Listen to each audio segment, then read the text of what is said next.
Telangana deputy CM Bhatti Vikramarka ఉంటున్న ప్రజాభవన్ కు bomb బెదిరింపు రావడంతో పోలీసులకు అప్రమత్తమైంది. Intelligence security wing, Hyderabad city security wing ఆధ్వర్యంలో తనిఖీలు చేశారు. బాంబ్ డాగ్ స్క్వాడ్ బృందాలు ప్రజాభవన్ కు చేరుకుని తనిఖీలు చేశారు. ప్రజాభవన్ ఎంట్రన్స్ నుంచి లోపల అన్ని గదులను డాగ్ స్క్వాడ్ తనిఖీలు చేస్తున్నాయి. భట్టి విక్రమార్క కాన్వాయ్ కుటుంబ సభ్యులు వాడుతున్న వాహనాలను కూడా పరిశీలించారు. ప్రజాభవన్ పరిసర ప్రాంతాల్లోనూ తనిఖీలు కొనసాగుతున్నాయి. ప్రజాభవన్లో బాంబు ఉన్నట్లుగా ఫోన్ చేసిన వ్యక్తిని కనిపెట్టే పనిలో ఉన్నారు పోలీసులు.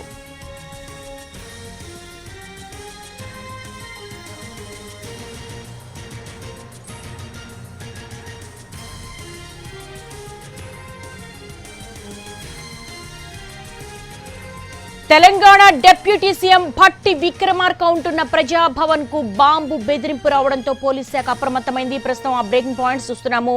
డిప్యూటీ సీఎం భట్టి విక్రమార్క ఇంట్లో డాగ్ స్క్వాడ్ తనిఖీలు చేస్తోంది ముమ్మరంగా. బాంబు ఉన్నట్టుగా 100కి ఫోన్ చేశాడు ఒక వ్యక్తి. అయితే ఇది ఆకతాయిల పనా లేకపోతే సీరియసా అన్నది మాత్రం ఇంకా ఎంక్వైరీలో తేలాల్సి ఉంది. ప్రజాభవన్ కి అయితే బాంబు బెదిరింపు కాల్ రావడంతో సర్వత్రా కూడా ఒక టెన్షన్ వాతావరణం నెలకొంది. Intelligence security wing and Hyderabad city security wing ఆధ్వర్యంలో తనిఖీలు చేస్తున్నారు ముమ్మరంగా. బాంబ్ డాగ్ స్క్వాడ్ బృందాలు కూడా ప్రజాభవన్ కు చేరుకున్నాయి, తనిఖీలు చేస్తున్నాయి. ప్రజాభవన్ ఎంట్రన్స్ నుంచి లోపల అన్ని గదులను కూడా డాగ్ స్క్వాడ్ తనిఖీలు చేస్తోంది. భట్టి విక్రమార్క కాన్వాయ్ కుటుంబ సభ్యులు వాడుతున్న వాహనాలను కూడా పరిశీలిస్తున్నారు. ప్రజాభవన్ పరిసర ప్రాంతాల్లో తనిఖీలు కొనసాగుతున్నాయి. ప్రజాభవన్లో బాంబు ఉన్నట్లుగా ఫోన్ చేసిన వ్యక్తిని కనిపెట్టే పనిలో ఉన్నారు పోలీసులు.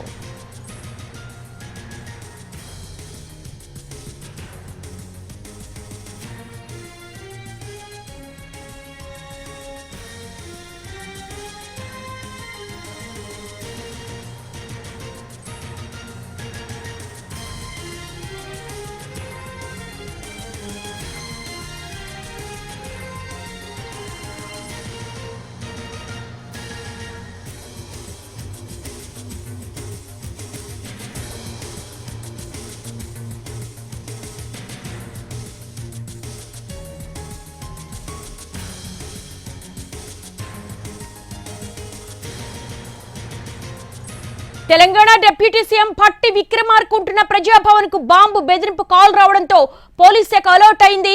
ముమ్మర తనిఖీలు నిర్వహిస్తోంది. దీనికి సంబంధించి లేటెస్ట్ అప్డేట్స్ మా స్పెషల్ కరెస్పాండెంట్ రవిని అడిగి తెలుసుకుందాం. రవి, అసలు లోపల ఏం జరుగుతోంది? Intelligence security wing and Hyderabad city team ఏం చేస్తోంది లోపల? ప్రజాభవన్ లోపల ఉన్నటువంటి డిప్యూటీ సీఎం తో పాటు అదేవిధంగా మంత్రి సీతక్క ఇంట్లో కూడా పోలీసులు అదేవిధంగా ఇంటెలిజెన్స్ అధికారులు ఇక్కడికి చేరుకొని బాంబ్ స్క్వాడ్ అదేవిధంగా డాగ్ స్క్వాడ్ వీటన్నిటితో క్షుణ్ణంగా తనిఖీలు చేస్తున్నారు. వాళ్ళిద్దరూ ఉపయోగించేటటువంటి ప్రభుత్వ వెహికల్స్ తో పాటు ఇంట్లో ప్రతి అంగుళాన్ని కూడా క్షుణ్ణంగా తనిఖీ చేస్తున్నారు. లోపల ఉన్నటువంటి ఎల్లమతల్లి ఆలయంలో కూడా మొత్తంగా తనిఖీలు నిర్వహిస్తున్నారు. 2 గంటలుగా తనిఖీలు జరుగుతూనే ఉన్నాయి. అయితే ఆకతాయిలు చేసినటువంటి కాల అనేది మాత్రం ఇంకా పోలీసులు నిర్ధారించలేకపోతున్నారు. ఎందుకంటే అది ఒక అగంతకుడు చేసినా లేకపోతే ఆకతాయిల పనైనా సరే ఒకవేళ నిజంగా అయ్యుండొచ్చు. కానీ వాళ్ళైతే క్షుణ్ణంగా తనిఖీలు చేయాలి కాబట్టి మొత్తం ప్రజాభవన్ లో అంతా తనిఖీలు అయితే జరుపుతూ ఉన్నారు. లోపల మళ్ళీ భట్టి విక్రమార్క ఉండేటటువంటి ఇంటినంతా కూడా సోదాలు జరుపుతారు. అందులోపల పూర్తిగా సోదాలు అవుతాయి. పక్కనే ఉన్నటువంటి మంత్రి సీతక్క ఇంట్లో కూడా సోదాలు జరిపారు. ప్రస్తుతానికైతే మంత్రి సీతక్క బయటకు వెళ్తూ మీడియాతో కూడా మాట్లాడింది. లోపల తనిఖీలు అయితే జరుపుతున్నారు. ఆకతాయిల పనా కాదా అనేది మాత్రం పోలీసులు నిర్ధారించాలి అని చెప్తున్నారు. అయితే లోపల వాళ్ళు వాడే వెహికల్స్ అన్నింటినీ కూడా తనిఖీ చేయాలి అని చెప్పి వెహికల్స్ అన్నింటినీ ఒకే చోట చేర్చారు. డిప్యూటీ సీఎం వాడుతున్నటువంటి వెహికల్స్ తో పాటు మంత్రి సీతక్క వాడుతున్నటువంటి వెహికల్స్ అన్నింటినీ కూడా ఉంచి బాంబ్ స్క్వాడ్ తో తనిఖీలు చేశారు. ఆ తర్వాత ఇంట్లోకి డాగ్ స్క్వాడ్ ను అదేవిధంగా బాంబ్ స్క్వాడ్ ను రెండింటిని తీసుకొని వెళ్ళి ప్రతి రూమ్ ను కూడా కిచెన్ తో మొదలు పెట్టుకుని బెడ్రూమ్, హాల్, ప్రతిది ఒకటి లివింగ్ రూమ్, ప్రతి ఒక్క దాన్ని కూడా ప్రతి అంగుళాన్ని కూడా తనిఖీలు చేస్తా ఉన్నారు.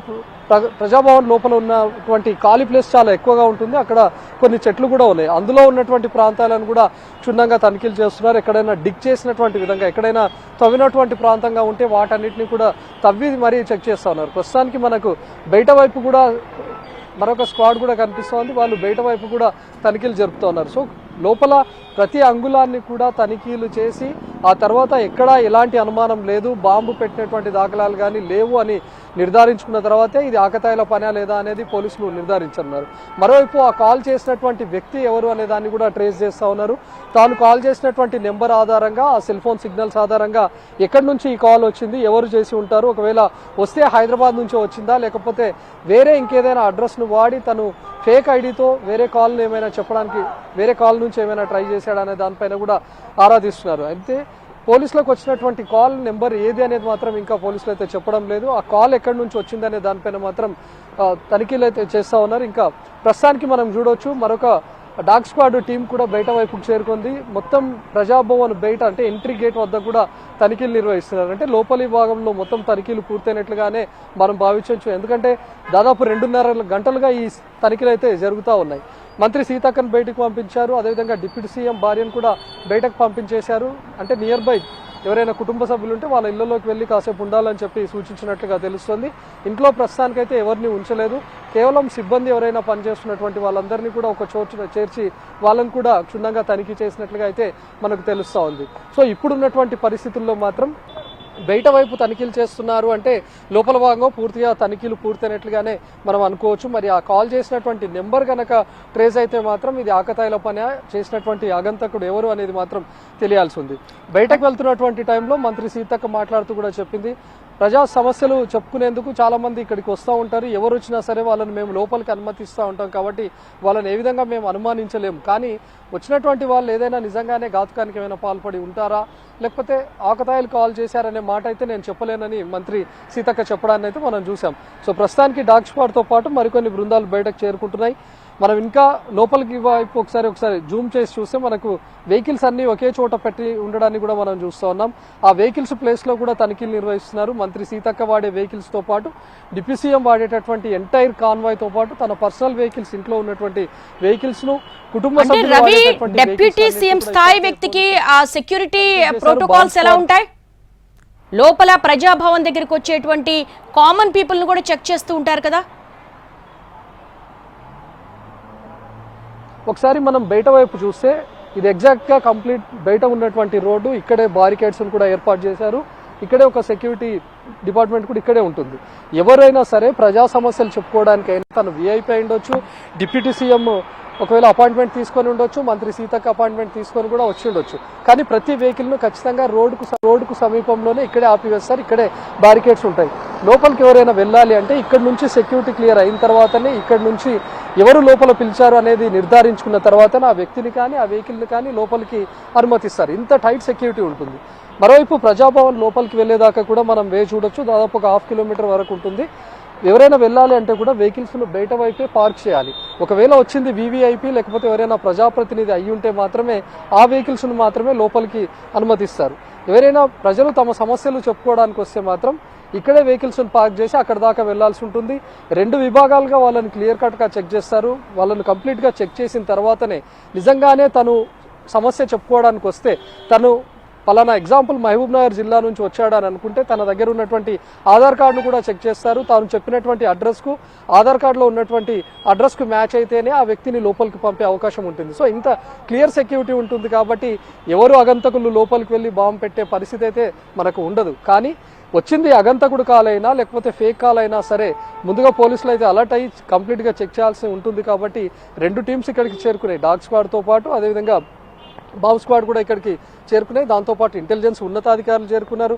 పంజగుట్ట ఏసీపీ కూడా ఇక్కడే ఉండి భద్రతా ఏర్పాట్లను అదేవిధంగా తనిఖీలను కూడా క్లియర్గా పర్యవేక్షిస్తున్నారు. దాదాపు 2.5 గంటలుగా జరిగినటువంటి ఈ తనిఖీల్లో పూర్తి కావచ్చాయని కూడా మనకు తెలుస్తోంది. వెహికల్స్ను అదేవిధంగా ఇంట్లో ప్రతి అనుమానం కూడా జల్లెడ పట్టారు. మరి బయట వైపు గార్డెనింగ్తో పాటు బయట ఎంట్రెన్స్లో ఉన్నటువంటి విభాగాల్లో అయితే ప్రస్తుతానికి చెక్ చేస్తున్నారు. దేవి, ఫేక్ కాలా లేకపోతే అది ఏంటి అనేది ట్రేస్ అవుట్ చేయడానికి ఎంత టైం పట్టొచ్చు? అసలు ఆ దిశగా ఏమైనా ఇన్వెస్టిగేషన్ కొనసాగుతోందా? అంటే ఈరోజు మనం శంషాబాద్ ఎయిర్పోర్ట్లో కూడా ఒక ఇండిగో విమానానికి బెదిరింపు కాల్ రావడాన్ని మనం చూసాం. వెంటనే ఫ్లైట్ను ఆపివేసి ప్రయాణికులను అందరినీ కూడా బయటకు దించిన తర్వాత అది ఒక ఫేక్ కాల్గా గుర్తించారు. కొద్దిసేపటి క్రితం ఎప్పుడైతే ప్రజాభవన్కు కాల్ వచ్చిందో ఆ గంటలోపే నాంపల్లి కోర్టుకు కూడా కాల్ రావడాన్ని మనం చూసాం. అది కూడా వెంటనే ఫేక్ కాల్గా గుర్తించారు, ఎందుకంటే ఆ నెంబర్ ట్రేస్ అయింది. కానీ ప్రజాభవన్కు వచ్చినటువంటి కాల్లో మాత్రం ఎక్కడి నుంచి వచ్చింది అనేది ఇంకా పోలీసులు ట్రేస్ చేస్తున్నారు. ఒకవేళ ఆ నెంబర్ను గనక ట్రేస్ చేసి ఆ కాల్ చేసినటువంటి వ్యక్తి ఎవరు అని నిర్ధారించుకుంటే అప్పుడు ఫేక్ కాల్గా చెప్పే అవకాశం ఉంది. కానీ నాంపల్లి కోర్టుకు వచ్చినటువంటి కాల్ని ఇప్పటికే ఫేక్ కాల్గా గుర్తించారు. కాబట్టి ప్రజాభవన్ విషయంలో అంత ఈజీగా కూడా వెంటనే ఇది ఫేక్ కాల్ అని పోలీసులు నిర్ధారించలేరు. ఒకవేళ అది హైదరాబాద్ నుంచి వచ్చి ఉంటే ఆ వ్యక్తిని ఈపాటికే అదుపులోకి తీసుకొని పోలీసులు విచారించి అది ఫేక్ కాల్, ఆ ఆగంతుకులు ఎవరో పట్టుకున్నామని చెప్పి కూడా నిర్ధారించేవాళ్ళు. కానీ ఒకవేళ ఏదైనా తెలంగాణ జిల్లాలకు సంబంధించో లేకపోతే ఇతర రాష్ట్రం నుంచి ఎవరైనా కాల్ చేసి ఉంటే మాత్రం ఆ వ్యక్తి పట్టుబడే వరకు కూడా దాన్ని ఫేక్ కాల్గా నిర్ధారించే అవకాశం అయితే ఉండదు. ఎందుకంటే ఆ వ్యక్తి నిజంగానే అగంతకుడా, లేకపోతే కావాలనే కాల్ చేశాడా, లేకపోతే తన ఉద్దేశం ఏంటి, కేవలం బెదిరించడానికి ఈ పని చేశాడా అనేది మాత్రం పూర్తిగా నిర్ధారించుకున్న తర్వాతే అసలు విషయం బయటపెట్టే అవకాశం ఉంటుంది. కాబట్టి ఇన్ కేసు ఆ కాల్ సిటీ నుంచి వచ్చుంటే మాత్రం 2.5 గంటల్లో మన దగ్గర ఉన్నటువంటి అధునాతన టెక్నాలజీ ప్రకారం అయితే ఆ వ్యక్తిని ఇప్పటికే ట్రేస్ చేసేవాళ్ళు. కానీ హైదరాబాద్ నుంచి కాకుండా తెలంగాణ జిల్లాలు లేకపోతే ఇతర జిల్లాల నుంచి ఏదైనా వచ్చిందా, లేకపోతే ఇతర రాష్ట్రాల నుంచి ఏదైనా కాల్ వచ్చిందా అనే కోణంలోనే ఇంకా పోలీసుల దర్యాప్తు కొనసాగుతుంది. కాబట్టి చేసినటువంటి వ్యక్తి పట్టుబడే వరకు అది ఫేక్ కాల్గా పోలీసులు అయితే నిర్ధారించలేకపోవచ్చు. Yes Ravi, thanks for the live updates. Intelligence security wing and Hyderabad city security wing సంయుక్తంగా తనిఖీలు అయితే కొనసాగుతున్నాయి. డిప్యూటీ సీఎం భట్టి విక్రమార్క ఉండేటువంటి ప్రజాభవన్కు బాంబు బెదిరింపు కాల్ వచ్చింది. ఇమ్మీడియట్గా క్విక్గా రియాక్ట్ అయ్యారు, సోదాలు నిర్వహిస్తూ ఉన్నారు. ఆయన వాడేటువంటి కాన్వాయ్ కావచ్చు, అలాగే వారి సతీమణి వాడేటువంటి కాన్వాయ్ కావచ్చు, కార్లు కావచ్చు, అక్కడున్న లోపల ఉన్నటువంటి కిచెన్ మొత్తం కూడా జల్లెడబడుతున్నారు. అయితే ఇది ఫేక్ కాలా, అసలు ఎక్కడి నుంచి వచ్చిందన్నది మాత్రం ట్రేస్ చేసే దిశగా అయితే ఇన్వెస్టిగేషన్ కొనసాగుతోంది.